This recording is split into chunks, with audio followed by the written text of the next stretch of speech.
Qué bueno.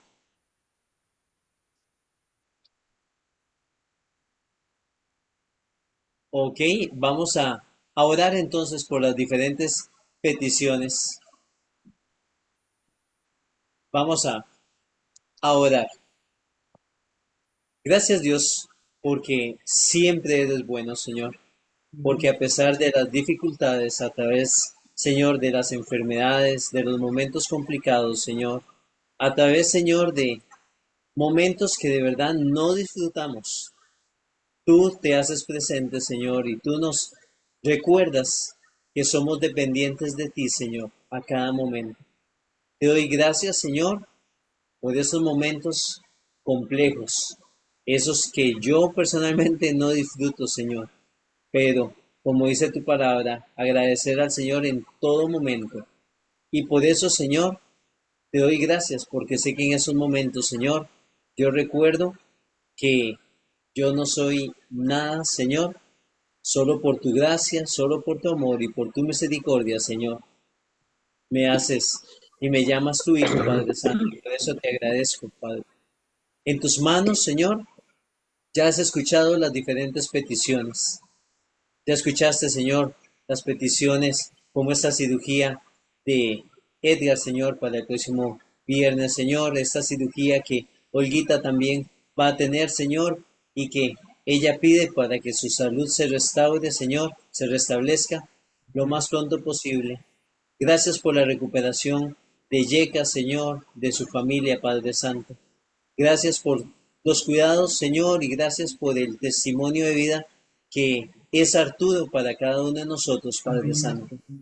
Te damos gracias, Señor, porque realmente cada uno de nosotros somos un testimonio vivo de las cosas que tú haces en cada uno de nosotros, Padre Santo. Permite, Señor, que cada uno de nosotros pueda reflejar tu gracia, tu amor, Señor, tu misericordia, Padre Santo.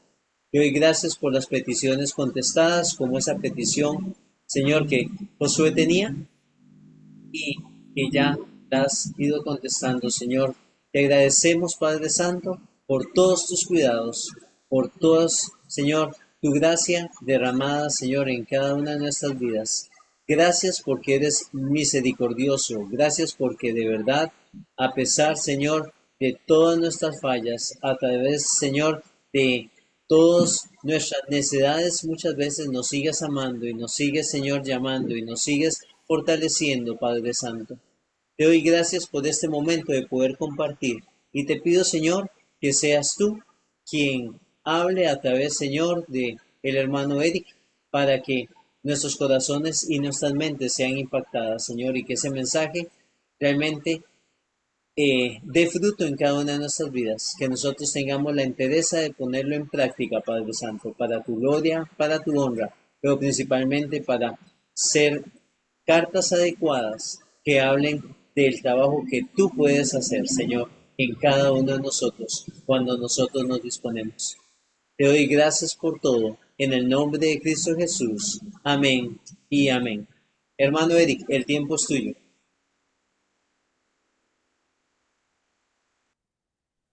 Gracias, hermano Naman. Gracias a todos ustedes, hermanos, por su fidelidad cada miércoles. Gracias también a dos personas que estoy seguro que Arturo conoce, a Esperanza Pardo y a Adela Alvarado.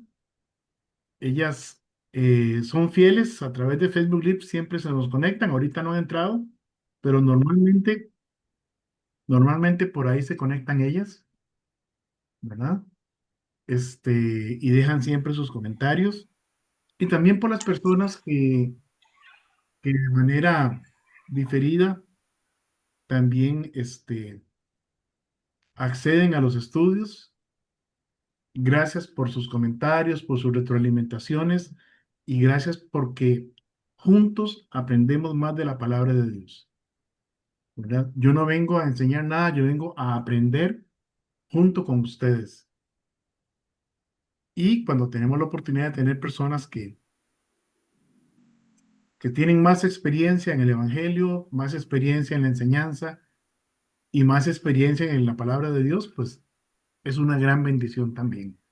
Bien, vamos a continuar con Hermano, las parábolas de Jesús. perdón, hermano Eric, Sí, nada más para Arturo, tranquilo, no hay ningún problema, Arturo. Hasta donde puedas estar con nosotros, no hay problema. sí, mi hermano, no se cargue con nosotros, ¿verdad? Ya nos diste la bendición de escucharte y de verte. Si necesitas descansar, adelante. Para todos modos, el que va a predicar, predica muy aburrido. Jenny, bienvenida, que Dios te bendiga. Muy bien, estamos estudiando las parábolas de Jesús. Caray, no sabía que eran tantas, pero qué interesante cada enseñanza que nos deja Jesús con sus parábolas. Y hoy tenemos una que me impactó realmente, ¿verdad? Y está en Lucas 17 7 al 10. Está Jesús hablando con sus discípulos de diferentes cosas y les dice: ¿Quién de vosotros, teniendo un siervo que ara o apacienta ganado, al volver él del campo, luego le dice: pasa, siéntate a la mesa? No le dice más bien: prepárame la cena, ciñete y sírveme hasta que haya comido y bebido. Después de esto, come y bebe tú. ¿Acaso da gracias al siervo porque hizo lo que se le había mandado? Pienso que no. Así también vosotros, cuando hayáis hecho todo lo que os ha sido ordenado decir, siervos inútiles somos, pues lo que debíamos hacer, hicimos. Padre, muchas gracias porque no merecemos nada de lo que nos das y aún así nos das el privilegio de servirte, Señor. Gracias porque te das a conocer a nosotros a través de tu palabra y a través de tu creación, pero también a través de los momentos que vivimos mientras pasamos por este mundo, Padre. Gracias, Señor, por ser quien eres y por amarnos. En el nombre de Jesús. Amén. Siervos inútiles somos. Y en este pasaje tenemos que ir a Lucas 17:1 y Lucas 17:5 para definir la audiencia, es decir, quién está escuchando a Jesús en esta enseñanza. Y en Lucas 17:1 dice que es sus discípulos y en el 17:5 recibe una pregunta directa de sus apóstoles. En el contexto, el Señor está dando diversas enseñanzas a sus discípulos. Entonces les habla de los tropiezos y de lo terrible que es el castigo para quienes los provoquen.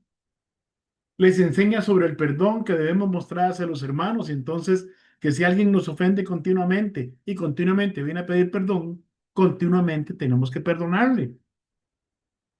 También les enseña sobre el poder de la fe. Cuando los apóstoles le preguntan, le dicen: Señor, aumentanos la fe. Y acto seguido, y eso fue lo que me llamó la atención, después de que les habla del poder de la fe, donde les dice: si ustedes tuvieran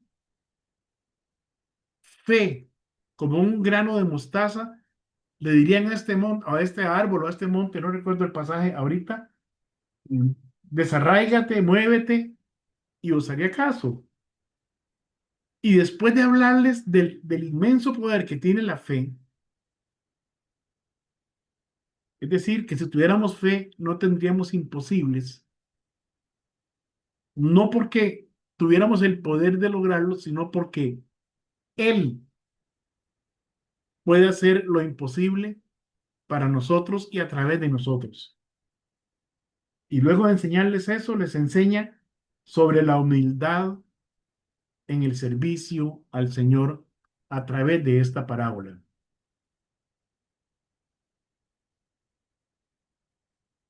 ¿Quién de vosotros, teniendo un esclavo que ara o apacienta ganado, al volver del campo luego le dice: pasa, siéntate a la mesa?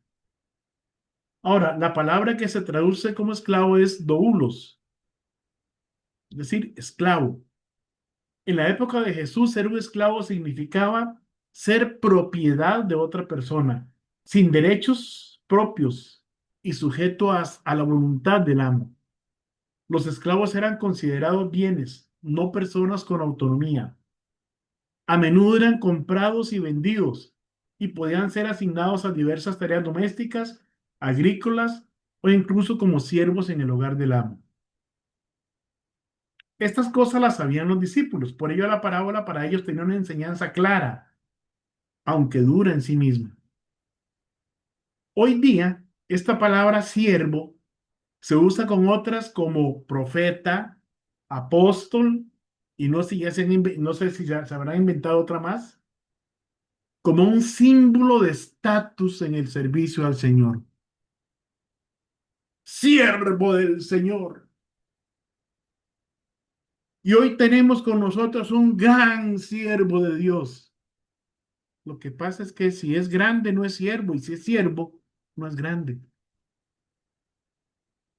La palabra misma, la palabra misma hace que esas frases románticas se caigan.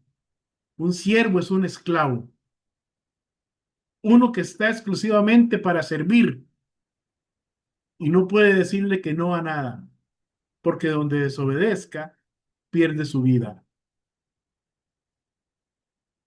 En Juan 15:15, el Señor le dice a sus discípulos, ya no os llamaré siervos, porque el siervo no sabe lo que hace su Señor, pero os he llamado amigos, porque todas las cosas que oí de mi Padre os las he dado a conocer. Ay, qué lindo suena eso. Entonces ya Jesús nos considera sus amigos.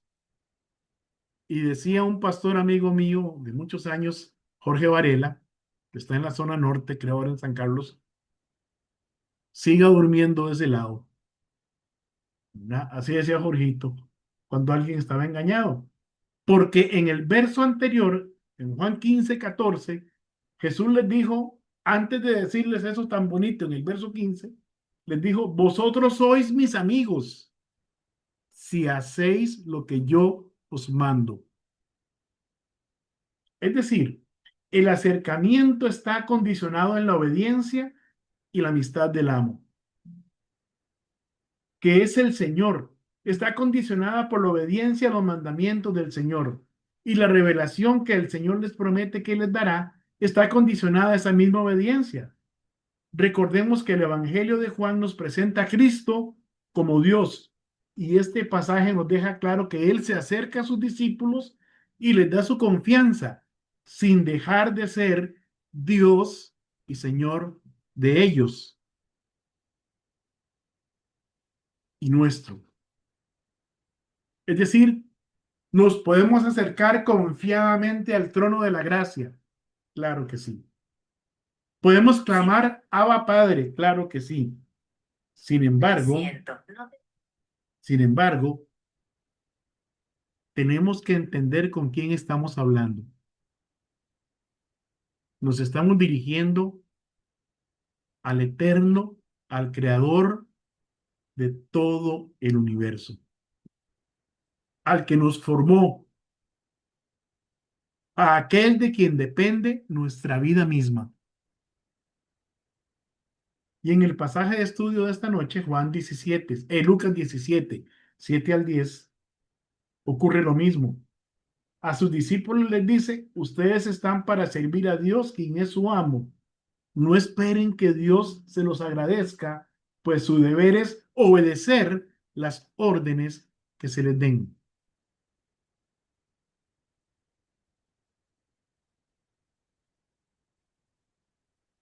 No esperen obedecer las órdenes, no esperemos que agradezcamos las órdenes que nos dan. Entonces, entendemos que es un esclavo y que cuando digo que soy siervo de Dios, no me estoy poniendo por encima de nadie, sino más bien por debajo de todos. Si lo estoy entendiendo, ¿verdad? Si estoy claro de lo que significa ser un siervo, un esclavo. Además, un esclavo no es importante. ¿Quién de vosotros teniendo un siervo que ara o apacienta ganado al volverles del campo le dice, pasa y siéntate a la mesa? Es una pregunta retórica. La respuesta es ninguno.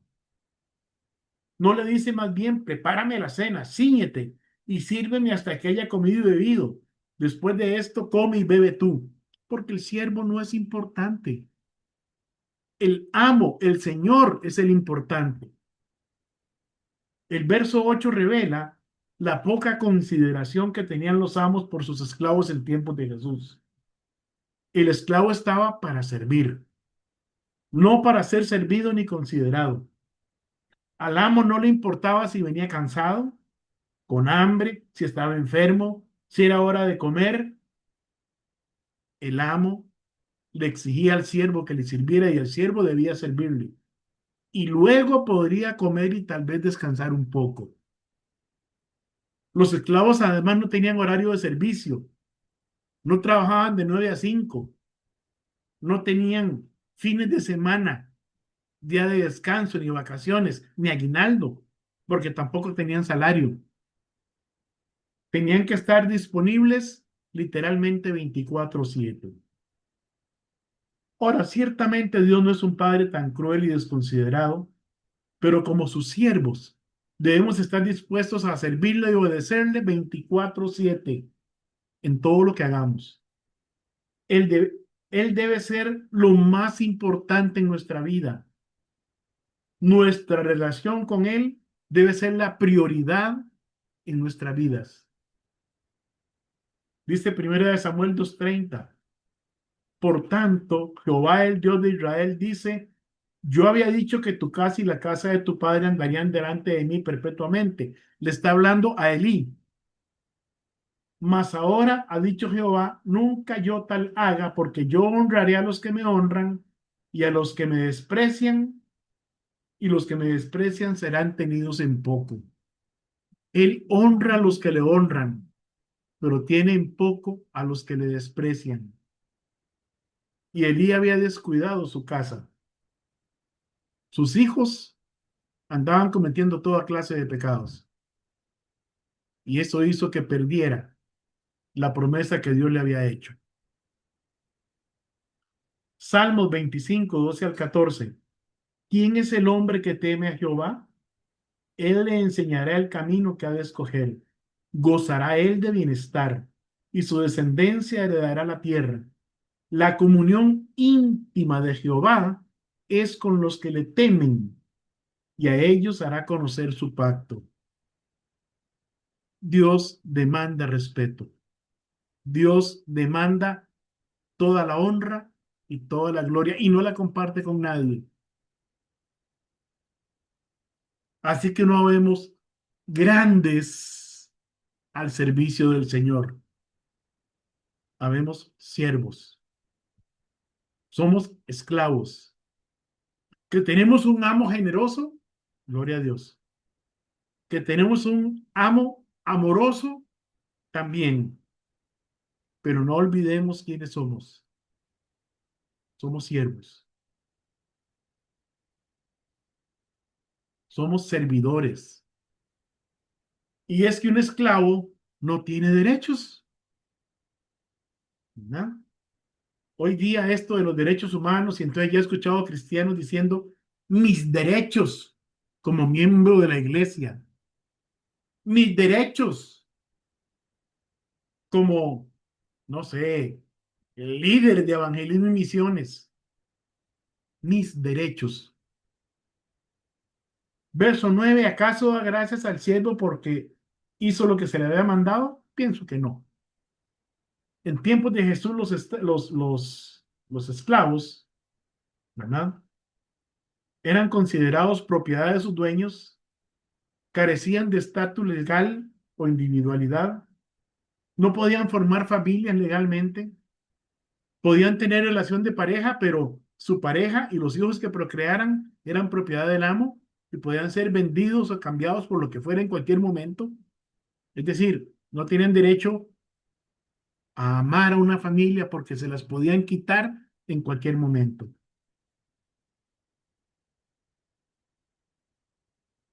No podían tomar decisiones ni siquiera sobre sus propias vidas. Los esclavos en la época de Jesús no recibían salario. La esclavitud en ese tiempo se basaba en la propiedad del esclavo por parte de un amo, quien era responsable de su manutención y cuidado, pero no de pagarle un salario por su trabajo. A pesar de esa falta de derechos, algunos esclavos podían disfrutar de ciertas ventajas dependiendo de la riqueza y generosidad de sus amos. Podían tener acceso a educación si el amo quería, o inclusive si el amo les, si el amo quería les podía pagar dinero y podían ahorrar para comprar su libertad. Pero esas eran las excepciones y no la norma. ¿Cómo era el sistema de esclavitud en tiempos de Jesús entonces?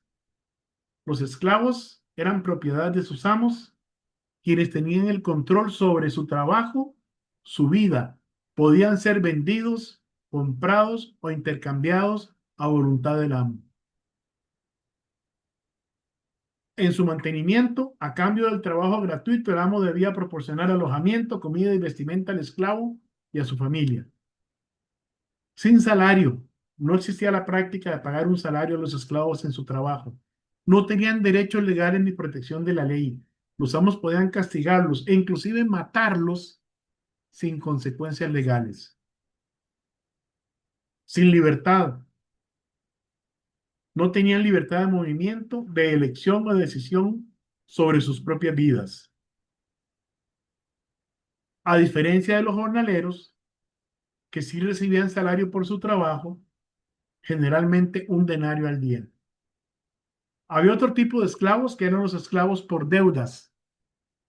Algunas personas podían pasar a ser esclavos o perder su libertad por deudas, pero su situación era distinta a la de los esclavos por nacimiento y en las leyes judías había toda una legislación para regular estos casos.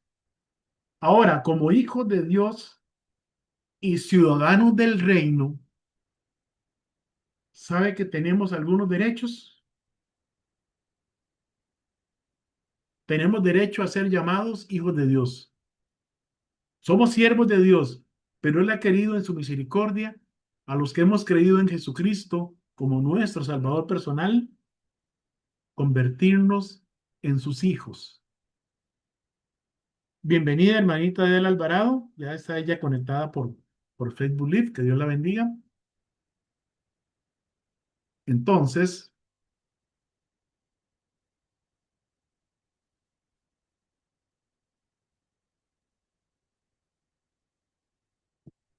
tenemos derecho a ser llamados hijos de Dios. Juan 1:12 nos dice, mas a todos los que le recibieron, a los que creen en su nombre, les dio potestad de ser hechos hijos de Dios. En primera de Juan 3:1 nos dice, mirad cuál amor nos ha dado el Padre, para que seamos llamados hijos de Dios. Por esto el mundo no nos conoce, porque no le conoció a Él. También tenemos derecho a la vida eterna. Primera de Juan 5:11 al 13. Y este es el testimonio que Dios nos ha dado vida eterna y esta vida está en su Hijo. El que tiene al Hijo tiene la vida. El que no tiene al Hijo de Dios no tiene la vida. Estas cosas os he escrito a vosotros que creéis en el nombre del Hijo de Dios para que sepáis que tenéis vida eterna y para que creáis en el nombre del Hijo de Dios. Tenemos derecho a reinar con Cristo en el milenio. Segunda de Timoteo 2:12. Si sufrimos, también reinaremos con Él. Si le negaremos, Él también nos negará. Voy a explicar las frases. Si sufrimos, también reinaremos con Él. Esta parte enfatiza la recompensa de nuestra fidelidad. Aquellos que perseveran en su fe y siguen a Cristo, incluso en medio de dificultades y sufrimientos, serán recompensados con el reinado con Él en el futuro. Si le negáramos, Él también nos negará. Esa parte advierte sobre las consecuencias de la negación de Cristo. Si alguien niega públicamente su fe o rechaza a Cristo, Él también lo negará delante de su Padre. Eso no significa que se pierda la salvación, sino que revela que nunca creyeron realmente en Jesucristo. Es decir, si yo creo en Cristo, si de verdad a los 14 años recibí a Jesús como mi Salvador personal,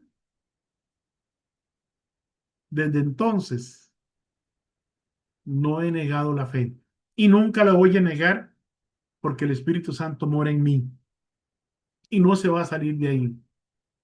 Puede que entre en rebeldía, puede que caiga en algún pecado, pero no significa que viva en pecado, que planifique pecar o que practique una vida de pecado. ¿Me explico? El Hijo de Dios no practica el pecado, pero también como hijos de Dios tenemos deberes. Debemos amar a nuestros enemigos. Lucas 6:27, la primera parte. Pero a vosotros los que oís os digo, amad a vuestros enemigos. Y también debemos servir a los que nos hacen daño. Haced bien a los que os aborrecen. Lucas 6:27. En el 28 nos dice que debemos bendecir a los que nos maldicen. Y además que tenemos que orar por los que nos calumnian, por los que hablan mal de nosotros. Y podría seguir diciéndoles los deberes que aparecen en la palabra de Dios. Sin embargo, son muchos, pero usted puede leerse el Sermón del Monte, puede leerse el capítulo 6 de Lucas y va a encontrar que tenemos muchas cosas para hacer, muchas órdenes que nuestro amo y Señor nos ha dado, las cuales como sus siervos necesitamos obedecer.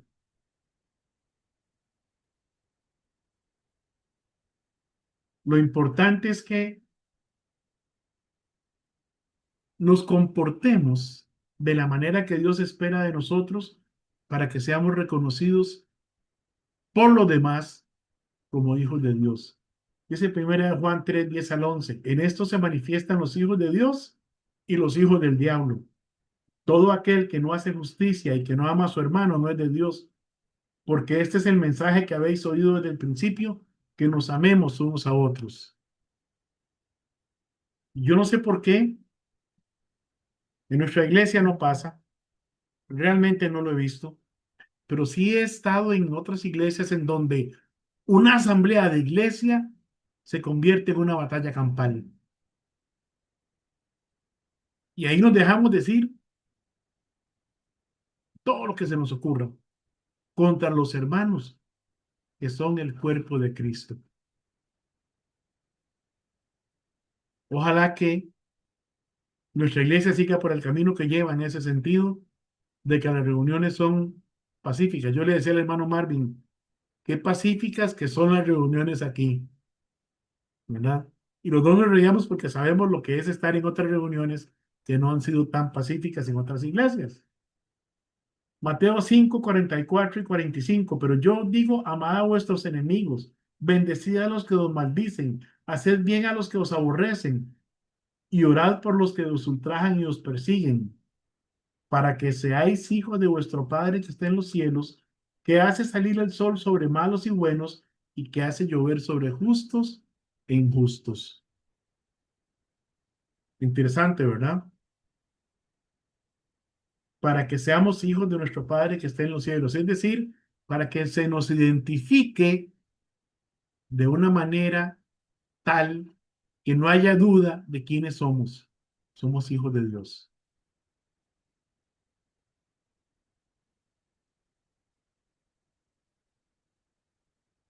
Un esclavo, un siervo, no espera las gracias. ¿Acaso da gracias al siervo porque hizo lo que se le había mandado? Pienso que no, dijo Jesús. Como el esclavo era considerado una posesión y no persona como tal, no era costumbre agradecerle por sus servicios. Era una propiedad, un objeto. Como tal podía ser vendido, cambiado por otra propiedad de cualquier tipo. Por lo tanto, no se le daban las gracias, no era la costumbre.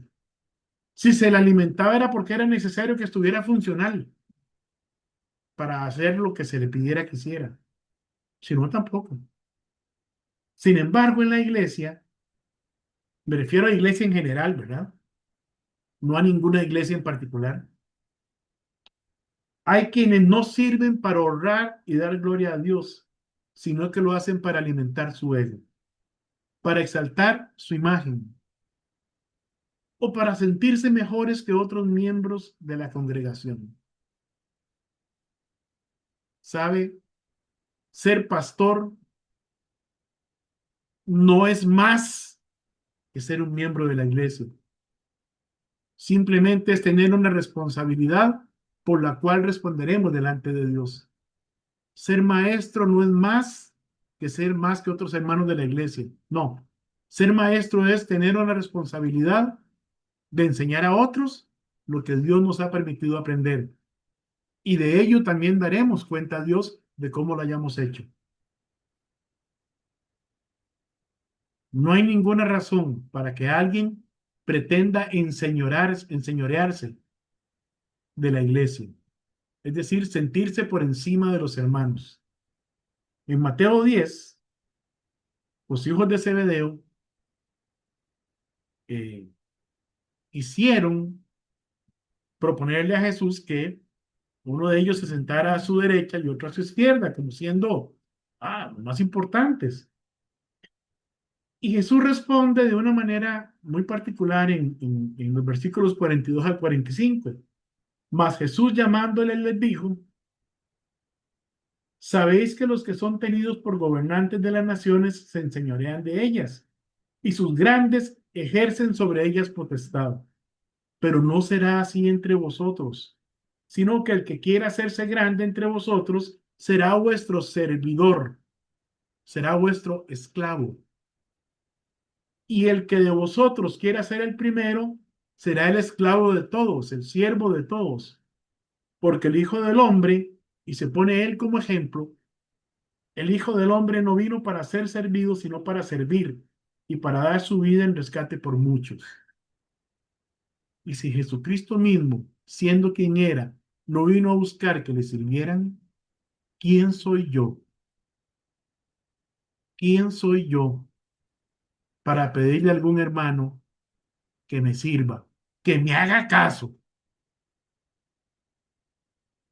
Qué difícil, ¿verdad? Qué difícil. Sí, tiene que haber un orden, tiene que haber una autoridad que diga cómo se hacen las cosas, pero no se trata de enseñorearse, se trata de aprender a guiar con amor, se trata de aprender a servir para dar el ejemplo de servicio a los demás, que fue lo que hizo Jesucristo. El fin de nuestra existencia es dar gloria a Dios. Este es un proceso en el cual estamos siendo formados a la imagen de Cristo. Dice Romanos 8:29, porque a los que antes conoció, también los predestinó para que fuesen hechos conforme a la imagen de su Hijo, para que Él sea el primogénito entre muchos hermanos. Efesios 4:13, hasta que todos lleguemos a la unidad de la fe y del conocimiento de Dios, a un varón perfecto a la medida de la estatura de la plenitud de Cristo. Pero ¿saben qué significa eso? Significa seguir sus pasos, imitarle a Él. ¿Y qué fue lo que Él hizo? Obedecer a su Padre Dios. Filipenses 2:5 al 11. Haya pues en vosotros este mismo sentir que hubo también en Cristo Jesús, el cual, siendo en forma de Dios, no estimó el ser igual a Dios como cosa que aferrarse, sino que se despojó a sí mismo, tomando forma de esclavo, de siervo, hecho semejante a los hombres, y estando en la condición de hombre, se humilló a sí mismo, haciéndose obediente hasta la muerte y muerte de cruz. Jesús, el hombre, 100% hombre, 100% Dios, pero lo que vivió en esta tierra, lo vivió como hombre y fue a la cruz y como hombre sufrió la cruz por usted y por mí. Por lo cual, verso 9, Dios le exaltó hasta lo sumo y le dio un nombre que es sobre todo nombre, para que en el nombre de Jesús se doble toda rodilla de los que están en los cielos y en la tierra y debajo de la tierra, y toda lengua confiese que Jesucristo es el Señor para gloria de Dios Padre. Mis hermanos, Una cosa interesante es, dicen que las cosas caen por su propio peso. Yo creo que Dios a su tiempo pone a cada quien en su lugar. Dios a su tiempo pone a cada quien en su lugar. Así que no sirvamos para que se nos reconozca nada. No reclamemos a la iglesia si nos dan las gracias o no nos dan las gracias, porque no estamos para eso, estamos para servir. Y como siervos, no necesitamos que se nos den las gracias. Hacemos lo que se nos ha ordenado hacer. Siervos inútiles somos. Lucas 17:10. Así también vosotros, cuando hayáis hecho todo lo que se os ha ordenado, decid, siervos inútiles somos, pues lo que debíamos hacer, hicimos. Quizá lo que aún nos cuesta entender es que pasamos de ser esclavos del pecado a esclavos de Dios. Dice Romanos 6:20 al 23. Porque cuando erais esclavos del pecado, erais libres acerca de la justicia. Pero ¿qué fruto teníais de aquellas cosas de las cuales ahora os avergonzáis? Porque el fin de ellas es muerte. Mas ahora habéis sido libertados del pecado y hechos siervos de Dios. Es decir, hemos sido libertados del pecado y hechos esclavos, doulos de Dios. Tenéis por vuestro fruto la santificación y como fin la vida eterna, porque la paga del pecado es muerte, mas la dádiva, el regalo de Dios, es vida eterna en Cristo Jesús, Señor nuestro. Entonces, como sus siervos, nos da el privilegio de servirle, pero hagámoslo con gratitud, con obediencia a Él, no esperando nada a cambio, sino buscando darle a Él toda la gloria en todo lo que hagamos. Como dice 1 Corintios 10:31, si pues coméis o bebéis o hacéis otra cosa, hacedlo todo para la gloria de Dios. Y Dios mismo, aunque no tiene por qué hacerlo, por su infinito amor con que nos amó, también nos recompensará si le servimos de corazón. Dice Colosenses 3:23 y 24.